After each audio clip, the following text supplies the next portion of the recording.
Hi there, it's Tammy with It's All About the Dogs. Noelle with Positive Directions Canine Academy. And what are we talking about today, Noelle? I put a post, I copied a post on Facebook, and it was a picture of what to do with a retractable leash, and it was basically throw it in the trash. Right. And so, there was a lot of arguments, a lot of controversy about that. Some people were like, yes, throw it in the trash, it's horrible. And then others were like, well, I use it all the time and I don't have a problem. So let's talk about it. Right now, the closest that I can get to Zella's head is 2 feet away. There are times when you need to be controlling your dog's head. For example, maybe your dog's fearful, afraid, or somebody's coming towards you and you need to get control. This is not going to give that to you. Your dog's still going to be able to get around you and all over the place. Yeah. So, in one of our videos we recently did about barking, we just talked about how to get your dog's attention and get them in front of you if they're barking, and you need to get them out away from the danger or whatever it is. Right. And you have very little control with this one. Right. To do that with. Yep, exactly. So I see you grabbing it like that. That's such a bad idea, right? Such a bad idea. So if I needed to get a hold of my dog's head, I'd have to put this in this other hand and then reach down and grab a hold of my dog's head. And that's not always convenient, especially if you've got a purse on your shoulder, or you've got children with you, or you're carrying bags, whatever the case may be. It's not always convenient that you've got 2 hands open and ready to go. Right, and the argument that people have is, well, I'm just taking them on a walk and they like to sniff. Or, I take it with me to a dog show, and we're out in the area where they're pottying. On that wall, what if something happens? Well, what if exactly. there's another dog off leash, or I always take a long line, which is just basically a leash that's longer.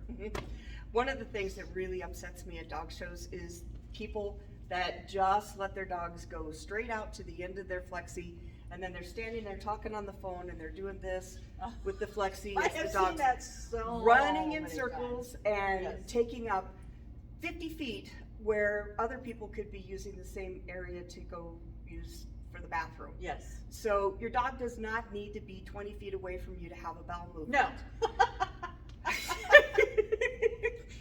It's just silly. And they don't need to be 20 feet away from you to sniff a bush. They don't need to be that far away from you. There's never a good reason to have your dog at the end of this leash. I can't think of a single reason that would be good to have my dog at the end of the leash. Then you guys saw me grabbing a hold here in order to bring the dog in. Some Flexis are made where they have like an inner cord. So there's tape on the outside edge, and then there's this inner cord that wraps around the inside of these gears and stuff in here. So trying to grab or control your dog, especially one that's running away from you, one that is running towards something, this is going to just absolutely cut your hands to pieces. There are pictures, if you look up images with Flexi leash injuries, of people have cut their fingers off. They've lost digits, they've cut their hands across the middle really badly. Some have needed stitches even. I mean, it's super dangerous if you do that. So, I mean, if you're gonna use one of these things, you need to be aware of what you're looking at. And there's people with Yorkies or whatever, oh, I'm fine with it. Well, whatever, because your dog, you could... Well, here's the thing about that. You've got your Yorkie on the end of the leash, and it's 10 feet away from you, and there's a Husky in the garage over here, and it sees a prey item. It's going to come out and grab a hold of your dog before you can get to it. Before you can even get to it, because you've let it get so far away. So that's a safety concern for me. The next safety concern for me is if I let my dog get out and run around, in order to stop them from doing that, there's a button that you push on here. Well, oftentimes, especially if this is moving fast, you're going to hear this kind of a stop.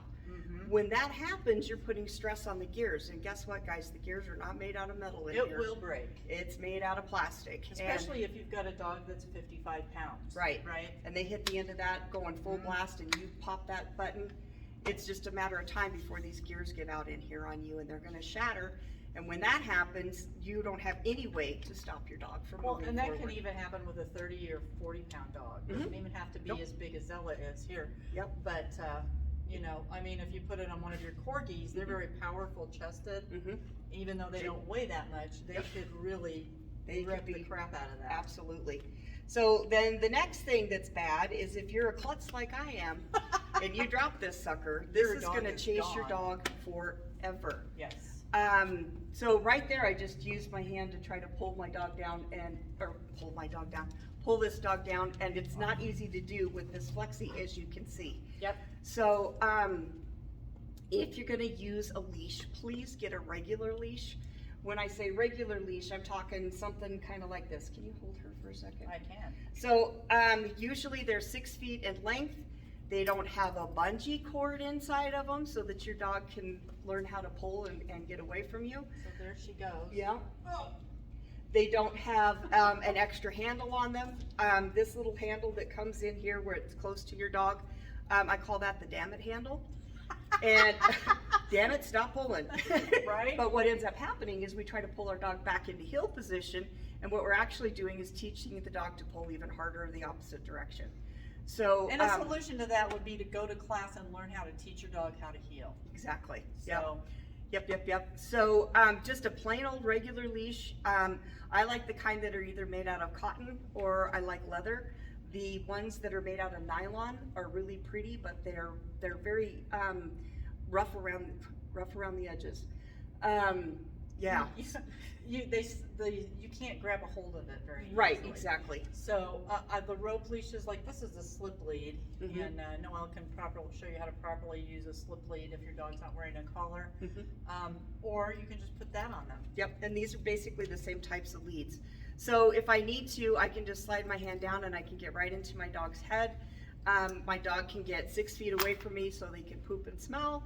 And I don't have to worry about my dog learning how to pull. In order to get distance from you on one of these things, they have to put their head down and they got to put a little pressure into it. So let's say, like in our previous video, I was out walking her, and she was barking and she was getting into something that she shouldn't get into. Come here, Zoe. I can't get her. It takes me a minute to get her in front of me. Yep. There you go. What a good girl. Good girl. What a good girl. Yeah, so we want to be real careful about these Flexi leashes. They may seem like a good idea, but they just cause more problems than they ever solved. When they first came out, they were all the rage. Everybody had to have a Flexi, and you had to have one for each dog. And can you imagine walking 2 dogs with this? Oh, no, I can't even imagine walking one. When they first came out and they were really popular, I got one for Lucy. That was a long time ago. And it lasted like 5 minutes. I took her for a walk with it and it was like, this thing sucks. And yeah, no, it went in the trash. So with a leash like this, you can't grab that one very well down here. I can grab her like this if I need to. I can get down to her collar. Yep. So if you want control, if you want to teach your dog that it's not okay to pull, stay away from these. These Flexi leashes are just not the best thing. There's greater options out there, and you can either get a leash that's 10 foot long if your dog's got a shy pooper, so that they can get a little bit further away from you, but you've got that control. Long lines come in a variety of sizes, or you can make your own with a piece of rope. You can find this hardware at the hardware store and make your own leash, which we both have done. So it's super easy to have a nice rope leash, which is also I like the rope and I like the leather leashes. I have a couple of nylon, but I don't use them for much. But yeah, that's my favorite go-tos as well. Awesome. So be cautious if you've got a Flexi leash. Take these things to heart. If you continue to use it, be aware. Right. Don't give these away to your enemy. Don't send them off to a rescue organization for them to use. Just throw them away. They're really definitely better off in the trash than they are on your dog. Yes, absolutely. Thanks for watching. Thank you, guys. And we'll see you again next time.